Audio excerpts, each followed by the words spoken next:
Yang kedua, Daud memenangkan peperangan dengan Amon dan Aram. Saat Daud memenangkan peperangan dengan Amon dan Aram, ada satu cerita yang dicatat. Daud ingin menunjukkan persahabatan kepada anak Nahas. Aku akan menunjukkan persahabatan kepada Hanun bin Nahas, sebab ayahnya telah menunjukkan persahabatan kepadaku. Daud ternyata mengingat hal ini. Saat Daud dalam kesusahan karena dikejar oleh Saul, Nahas Raja Amon menolong dan menyembunyikannya. Dan Daud mengingat kebaikan yang diterimanya itu. Kemudian, Nahas yang telah menunjukkan persahabatan kepada Daud dalam kesusahannya itu, dia ternyata sudah meninggal. Daud mengirim orang untuk melayat, tapi anak Nahas membuat sebuah masalah. Daud mengirim pegawainya untuk berbelasungkawa, tapi anak Nahas mencela. Hanun memberi hinaan kepada pegawai-pegawai yang dikirim Daud dengan cara menangkap lalu mencukur mereka semua.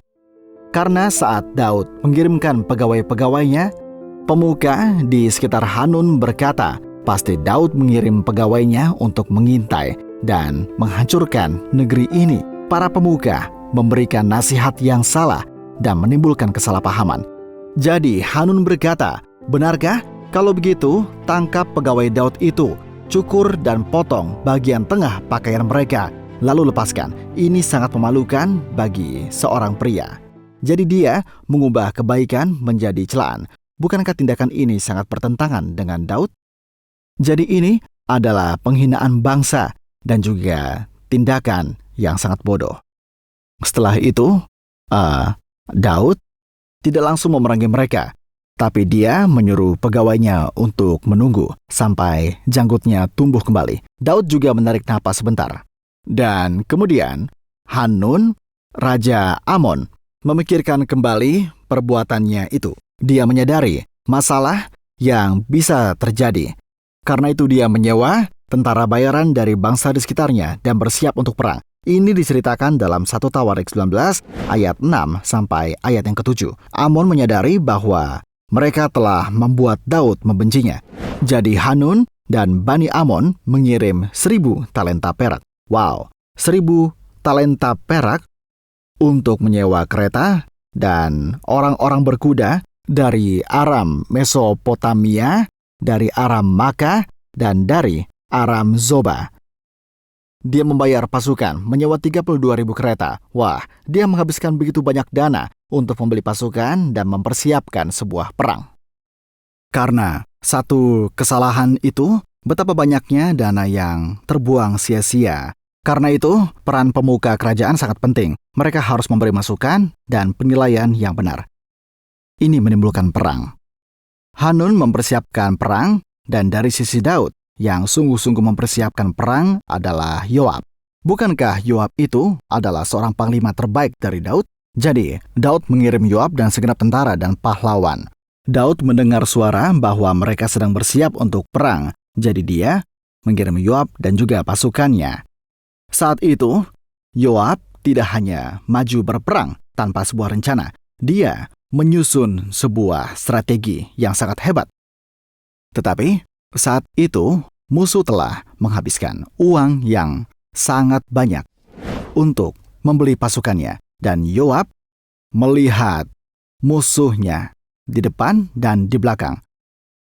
Pasukannya memenuhi depan dan belakang, dan itu mengancam Israel. Betapa menakutkannya momen itu. Saat itu Yoab memilih sebagian dari orang pilihan Israel, yaitu prajurit yang paling gagah berani untuk berhadapan dengan orang Aram dalam keadaan terkepung dari depan dan juga belakang. Yoab pun tidak panik dan memilih orang-orang yang sangat penting untuk membuat sebuah strategi dan juga memecahkan masalah. Dan dia tidak bekerja sendiri, tetapi bekerja sama dengan adiknya. Dia menyatukan kekuatan bersama dengan adiknya. Selebihnya dari rakyat itu ditempatkannya di mana? Di bawah pimpinan Abisai, yaitu adiknya. Berhadapan dengan orang Aram, kakak beradik ini bekerja sama dengan baik sekali. Dan Yoab berkata kepada adiknya, "Jika orang Aram lebih kuat daripadaku, haruslah engkau menolong aku, tetapi jika mereka lebih kuat daripadamu, aku akan menolongmu." Bisa kita lihat bahwa mereka berperang dengan strategi, berkomunikasi, dan saling menolong seperti itu. Kita bisa melihat bahwa di sekeliling Daud bukan hanya ada pasukan pemberani, namun juga ada strategi yang baik. Kemudian Yoab mendorong adiknya dengan iman. Isi dari dorongan ini sangat terkenal dan dicatat dalam 1 Tawarik 19 ayat 13 seperti ini. "Kuatkanlah hatimu dan marilah kita menguatkan hati untuk bangsa kita dan untuk kota-kota Allah kita." Bangsa kita dan kota-kota Allah kita. Saat itulah Yoab mempunyai hati untuk umat Allah dan berkata tentang pilihan Tuhan. Tuhan kiranya melakukan yang baik di matanya. Ini bukan peperangan manusia, tapi peperangan yang dilakukan dengan percaya dan iman kepada Tuhan. Karena itulah ini adalah peperangan rohani, peperangan kerajaan Allah. Kuatkan dan teguhkanlah hatimu. Percayalah kepada Tuhan. Ini sama dengan perkataan Yosua saat maju berperang. Semua orang mundur menghadapi strategi dari Yoab. Maka mereka pun larilah dari hadapan Abisai, adik Yoab. Tuhan membuat perkara besar, yaitu membuat musuh mereka lari berhamburan. Hal yang paling menarik di sini adalah mereka tidak berperang, tapi melarikan diri. Lucu sekali bukan? Mereka semua lari. Mungkin Tuhan memberi ketakutan di hati musuhnya. Jadi mereka bisa menang dengan luar biasa tanpa banyak menumpahkan darah. Ini adalah prinsip yang sangat penting dalam seni berperang, yaitu menang tanpa berperang. Kita dapat melihat hal itu di sini, dan Daud menang mutlak. Aram yang diminta untuk membantu melihat bahwa mereka terpukul kalah oleh orang Israel. Kemudian mereka mengirim utusan untuk meminta bantuan lagi kepada orang lain. Daud sendiri yang maju dalam peperangan terakhir ini. Jadi, Daud berhadapan dengan orang Aram dan mereka berperang melawan dia. Sehingga dalam peperangan ini, tentu Tuhan memberikan kemenangan kepada Daud. Jadi, diceritakan bahwa orang-orang Aram melarikan diri dari hadapan Israel dan semua musuh menghilang dari hadapan Daud, dan bangsa-bangsa yang membantu Amon dan Aram memutuskan untuk tidak membantu mereka lagi. Ini menunjukkan kemenangan kerajaan Allah kepada kita. Kemudian, Yoab juga memenangkan peperangan melawan kota Raba. Tahun telah berganti, dan dalam 1 Tawarik 20 ayat 1 tertulis, pada pergantian tahun, pada waktu raja-raja biasanya maju berperang, maka Yoab membawa keluar bala tentaranya, lalu ia memusnahkan negeri Bani Amon. Kemudian ia maju dan mengepung kota Raba. Daud sendiri tinggal di Yerusalem. Nah, saudara, Yoab pergi untuk berperang melawan kota Raba, tetapi Daud ada di mana? Dia tetap tinggal di Yerusalem. Saat itu, Yoab sedang mencari kemenangan, tapi Daud berdiam di Yerusalem. Nah, saudara, apa yang terjadi? Ini tidak tercatat dalam 1 Tawarik. Tapi, dalam peperangan dengan kota Raba, Yoab menang. Tapi mengapa Daud tinggal di Yerusalem? Daud berzinah dengan Batsyeba. Tapi, 1 Tawarik dengan sengaja tidak menulis bagian ini. Mengapa? Di pembukaan, saya menyampaikan bahwa tujuan penulisan kitab Tawarik adalah untuk menanamkan identitas bangsa Israel, untuk menanamkan janji Tuhan kepada Daud. Karena itu, sesuai tujuan penulisan kitab Tawarik itu, hal-hal negatif dalam jejak hidup Daud sengaja dihilangkan. Itu adalah alasan yang pertama. Yang kedua adalah alasan Tuhan melewatkan kejadian Batsyeba ini adalah karena Tuhan melupakan mengampuni dan menghapuskan dosanya. Daud bertobat dengan tangisan. Pada saat itu, Daud menerima kemenangan telak penutupnya. Dikatakan bahwa sesudah itu, Daud mengambil mahkota dari kepala raja mereka. Beratnya ternyata setalenta emas. Daud mengambil mahkota ini, setalenta emas, setara dengan 34 kilo. Ini sama dengan pendapatan orang dewasa setelah bekerja selama 20 tahun lamanya. Di sini dicatat bahwa Daud menerima mahkota seberat 1 talenta itu untuk menunjukkan kepada kita bahwa akhirnya Daud memenangkan peperangan dengan semua bangsa di sekitarnya. Ini bukan hanya menunjukkan kemenangan Daud saja, namun kemenangan kerajaan Allah. Itu berarti juga kemenangan anak Daud yang akan datang, yaitu siapa? Yaitu Yesus Kristus. Daud juga memenangkan peperangan dengan Filistin. Ini dicatat dalam 1 Tawarik pasal 20. Yang spesial dari peperangan ini, bangsa Filistin adalah orang-orang yang tinggi besar. Mereka keturunan raksasa.